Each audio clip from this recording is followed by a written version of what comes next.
Keir Starmer admits Labour ignored public concerns on illegal immigration, but Britain's population has skyrocketed, up over 750,000, 750,000, in just a year, with migration making up 98% of that increase. That's huge by anybody's reading. Starmer talks of balance and security, yet Labour's soft approach has left borders wide open, while births barely add to that growth. We're not breeding enough kids. Reform UK's tougher stance is what Britain needs to... is Reform's tougher stance what Britain needs to regain control and protect its future. Let's get a word from Jack Elsom, political editor, of course, at The Sun. Jack, good afternoon to you. How are you doing? Good afternoon, Ian. Yes, just dashed back to London for this interview. I was in Brighton interviewing a cabinet minister for tomorrow, but obviously, it's much nicer to be talking to you. Of course. I mean, cabinet ministers are vaguely interesting, aren't they, on a good day? So we look forward to reading who it was and what came of it. But on this one, it's interesting. I don't know what Keir Starmer's kind of reason was on this one, that he's admitting that Labour ignored public concerns. Is this a kind of plead, look, we promise we'll do better kind of thing?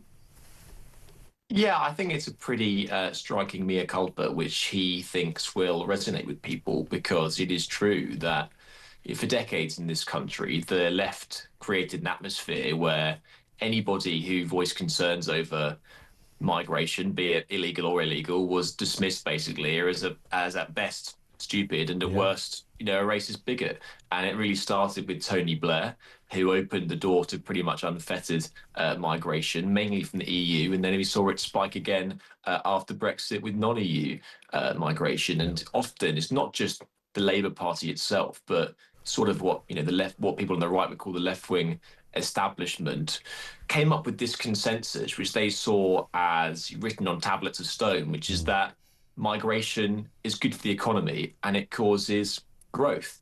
Now, you can take issues with that on a couple of numbers. One, we've had massive migration in the past few years and our growth has been terrible.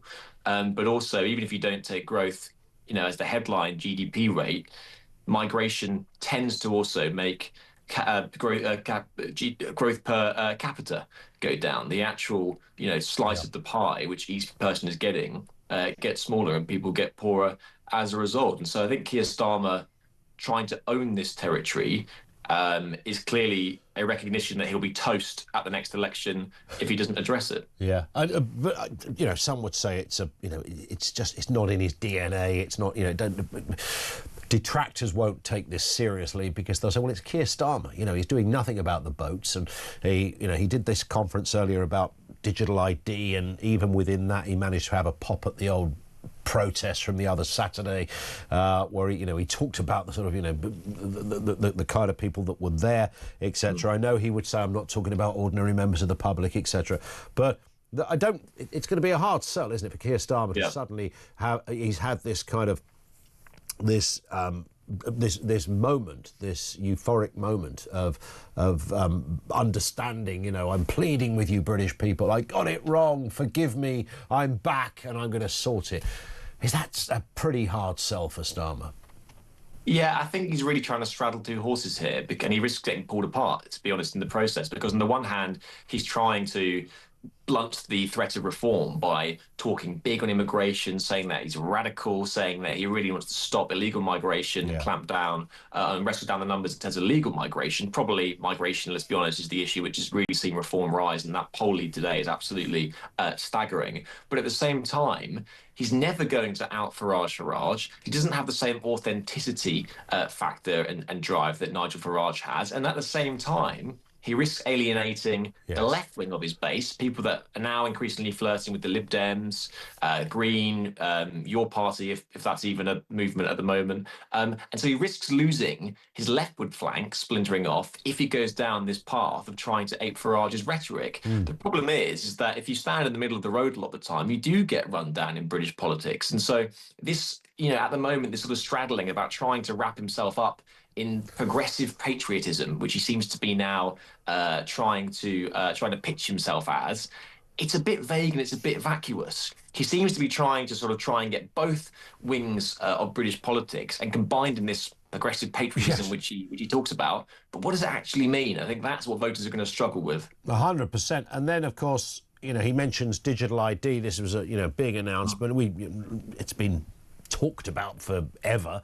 From the Tony Blair years, it's always been on the back burner, kind of simmering away. And we know that Starmer and ministers have dropped hints over the last few months. And here it was today, this big announcement, which he's kind of linked to, I think incorrectly, personally, to immigration, and did this fairly, what can only be described as a fairly authoritarian speech of, you will not work if you don't have ID. If you didn't know anything about the ID announcement and you just heard that little clip on its own, you'd think, wow, which part of Russia is this guy from? I mean, it sounded very, very authoritarian stuff. But there it was. So again, he's trying to sort of sound like, I am going to stop illegal people coming here because you won't be able to work without a brick card, which of course doesn't really stand up to much scrutiny. But I think that's his thinking, isn't it?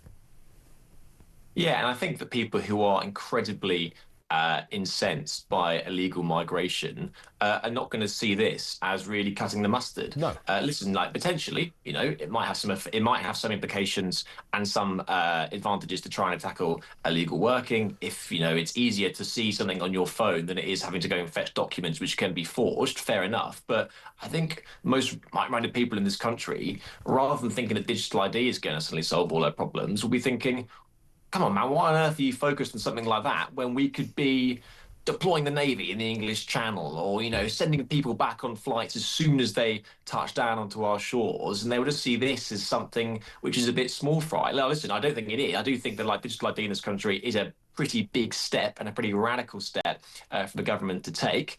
Most Western world countries haven't implemented this so far, and they talk about Estonia and Denmark, obviously much smaller countries than Britain. Yeah. But I do think that he feels like he needs to do something, anything, to try and stop the migration crisis. But I think so far, people, from what I've seen anyway, the reaction of people who really want these boats stopped, it's not going to really do much difference. And many people are making the point, one in from Jeff here, who says, I live in Belgium. They have ID cards there. I can assure you ID cards do not stop illegal immigrants coming in. And that's the point. Most of the European continent, certainly the EU, have ID cards already. It might not be a digitalised system, but they have ID cards, and you could apply. So it clearly doesn't work, because France is a basket case when it comes to trying to sort out immigration, and so are many other countries throughout the EU bloc. So ID cards in itself doesn't work. I don't know why the word digital would somehow spring that into action.